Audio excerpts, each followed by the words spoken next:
नमस्ते बच्चों। आज इस पाठ में हम लेखक सर्वेश्वर दयाल सक्सेना जी के द्वारा लिखित मानवीय करुणा के दिव्य चमक का अध्ययन करेंगे और हम सबसे पहले लेखक का परिचय लेंगे। लेखक सर्वेश्वर दयाल सक्सेना का जन्म सन 1927 में जिला बस्ती उत्तर प्रदेश में हुआ। उनकी शिक्षा इलाहाबाद विश्वविद्यालय से हुई। वे अध्यापक, आकाशवाणी में सहायक प्रोड्यूसर, दिनमान में उपसंपादक और पराग के संपादक रहे। सन 1983 में उनका आकस्मिक निधन हो गया। सर्वेश्वर बहुमुखी प्रतिभा के साहित्यकार थे। वे कवि, कहानीकार, उपन्यासकार, निबंधकार और नाटककार थे। सर्वेश्वर की प्रमुख कृतियां हैं काठ की घंटियां, कुआनो नदी, जंगल का दर्द, खूंटियों पर टंगे लोग, ये कविता संग्रह है। पागल कुत्तों का मसीहा, सोया हुआ जल उपन्यास है। लड़ाई कहानी संग्रह है। बकरी नाटक है। भौं भौं, खौं खौं, बतूता का जूता, लाख की नाक, ये बाल साहित्य है। चर्चे और चरखे उनके लेखों का संग्रह है। खूंटियों पर टंगे लोग पर उन्हें साहित्य अकादमी का पुरस्कार मिला। सर्वेश्वर की पहचान मध्यवर्गीय आकांक्षाओं के लेखक के रूप में की जाती है। मध्यवर्गीय जीवन की महत्वाकांक्षाओं, सपनों, संघर्ष, शोषण, हताशा और कुंठा का चित्रण उनके साहित्य में मिलता है। सर्वेश्वर जी स्तंभकार थे और चर्चे और चरखे नाम से दिनमान में जो स्तंभ लिखते थे उसमें बेबाक सच कहने का साहस दिखता है। उनकी अभिव्यक्ति में सहजता और स्वाभाविकता है। तो पाठ के परिचय में हम देखते हैं कि प्रस्तुत पाठ सर्वेश्वर दयाल सक्सेना द्वारा लिखित एक उच्च कोटि का संस्मरण है, जिसमें फादर कामिक बुल्के की चारित्रिक और व्यावहारिक विशेषताएं वर्णित है। बेल्जियम में जन्मे फादर बुल्के ऐसी भूमि से भारत आए जो गिरजाघरों, पादरियों, धर्म गुरुओं और संतों की पावन भूमि कही जाती है। उन्होंने भारत आने के बाद से मृत्युपर्यंत तक इसे अपना कर्म क्षेत्र बनाए रखा। फादर सन्यासी थे परंतु परंपरागत नहीं। लेखक और फादर के संबंधों की झलक हमें इस संस्मरण में मिलती है। वे भारतीय संस्कृति में रच बस गए और हिंदी भाषा को राष्ट्रभाषा का दर्जा दिलाने का सराहनीय प्रयास किया। तो आइए इससे आगे हम फादर बुल्के के विषय में जानें। लेखक फादर के निधन पर अफसोस करते हुए ईश्वर से प्रश्न करता है कि जिसके रंगों में मिठास भरे अमृत के अतिरिक्त और कुछ नहीं था, उसके लिए ईश्वर ने ऐसा जहर का विधान क्यों। फादर की मृत्यु जहरवाद के कारण कठिन यातना सहते हुई थी। जिसने इतनी ममता, इतना अपनत्व इस साधु में अपने प्रियजन के प्रति भरा था, फिर ऐसे साधु के लिए ऐसी यातना भरी मौत क्यों। लेखक आज भी फादर की स्नेहमयी बाहों का दबाव अपनी छाती पर महसूस करता है। लेखक के लिए फादर बुल्के को याद करना शांत संगीत सुनने जैसा लगता था। उनको देखना निर्मल जल में स्नान करने जैसा था और उनसे बातें करना कर्म को संकल्प से भरने जैसा था। लेखक स्मृतियों में डूब जाता है। वे पारिवारिक रिश्ते में बंधे थे। वे हमारी हंसी मजाक में शामिल रहते थे, हमारी संगोष्ठियों में गंभीर बहस करते थे, हमारी रचनाओं पर बेबाक राय और सुझाव देते थे, हमारे घरों के किसी भी उत्सव में और संस्कार में बड़े भाई की तरह खड़े रहते थे और पुरोहितों की तरह आशीष देते थे। लेखक ने उन्हें कभी क्रोध में नहीं देखा, अपितु सदैव ममता और प्यार से लबालब छलकता महसूस किया। उन्हें देखकर लेखक के मन में यह जिज्ञासा सदैव बनी रही कि फादर बुल्के बेल्जियम में इंजीनियरिंग के अंतिम वर्ष में पहुंचकर मन में सन्यासी बनने की इच्छा कैसे जाग गई, जबकि भरा पूरा घर था, परिवार था। लेखक प्रायः अपनी बातों में उनसे पूछता था कि अपने देश की याद आती है, तो अक्सर यही कहते कि मेरा देश तो अब भारत है। हाँ, जन्मभूमि रैम्स टेम्पल की याद आती है, माँ की बहुत याद आती है। वे अक्सर माँ की स्मृति में डूब जाते थे। माँ की चिट्ठियाँ उनके पास आया करते थे, जिन्हें अपने मित्र डॉक्टर रघुवंश को दिखाया करते थे। उनका पिता और भाइयों के प्रति बहुत लगाव नहीं था। पिता व्यवसायी थे, एक भाई पादरी हो गया था, एक भाई काम करता है, एक बहन है जो सख्त और जिद्दी थी। फादर को कभी उनकी चिंता करते नहीं देखा था। भारत में बस जाने के बाद 2-3 बार अपने परिवार से मिलने के लिए बेल्जियम गए थे। आप सब छोड़कर क्यों चले आए?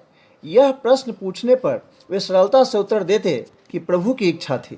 वे बताते थे कि माँ ने बचपन में ही घोषित कर दिया था कि लड़का हाथ से गया और सचमुच इंजीनियरिंग की अंतिम वर्ष की पढ़ाई छोड़कर सन्यासी होने के लिए जब धर्मगुरु के पास गए और कहा मैं सन्यास लेना चाहता हूँ और शर्त रखी कि मैं भारत जाऊँगा, भारत जाने की इच्छा का कारण पूछने पर उन्होंने अनभिज्ञता प्रकट की।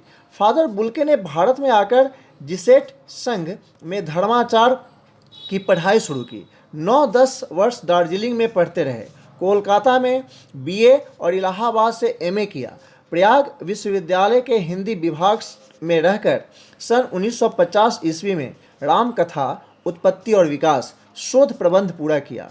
मातरलिंग के प्रसिद्ध नाटक ब्लू वर्ड की रूपांतर नीलपंछी के नाम से किया।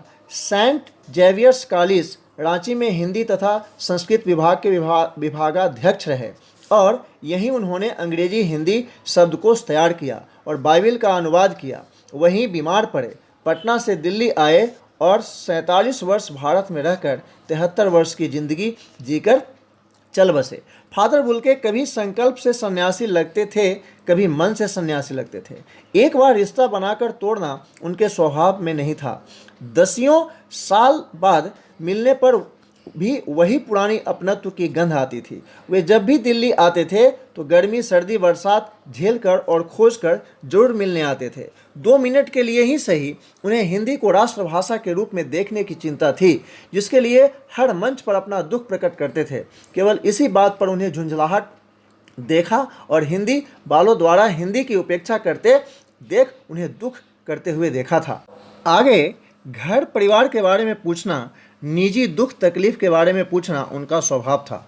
बड़े से बड़े दुख में उनके मुख से सांत्वना के स्वर सुनकर राहत मिलती थी। लेखक को अपने पुत्र की और पत्नी की मृत्यु पर फादर के शब्दों में झड़ती हुई ध्वनि शांति प्रदान कर देती है। लेखक को अंतिम क्षणों में फादर से गले न मिलने का दुख है, क्योंकि लेखक को पता ही नहीं चला कि फादर दिल्ली में है और बीमार है।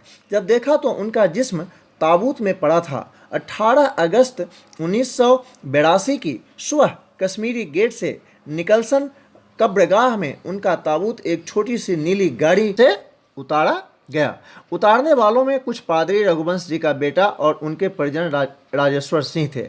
इस यात्रा में कब्रगाह तक जाने वालों में शैक्षिक संस्थानों से जुड़े बड़े बड़े विद्वान थे। इलाहाबाद के प्रसिद्ध विज्ञान शिक्षक डॉक्टर सत्यप्रकाश, डॉक्टर रघुवंश शंकरी सड़क की ठंडी उदासी में पहले से खामोश खड़े थे। महिषी विधि से उनका अंतिम संस्कार हुआ।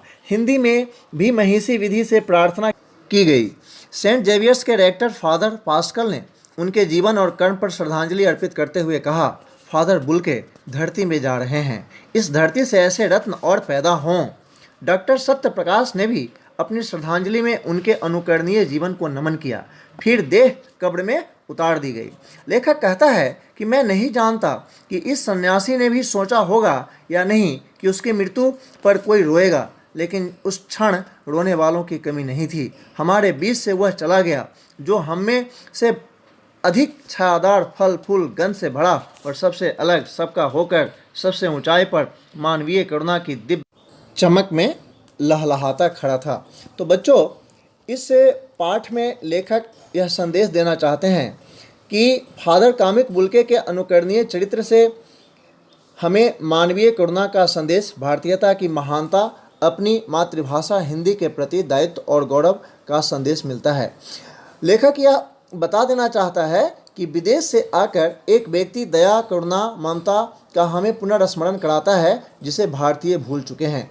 फादर द्वारा हिंदी के लिए किए गए कार्यों की याद दिलाते हुए लेखक कहता है कि इतनी दूर से आकर एक आदमी हिंदी के अस्तित्व के लिए प्रयास ही नहीं करता, अपितु हिंदी के गौरव के गीत गाता है, और हम स्वयं आज हिंदी की उपेक्षा करते हैं। बच्चों, हमें अपनी मातृभाषा पर गर्व होना चाहिए। इसी के साथ ये पाठ समाप्त होता है। धन्यवाद।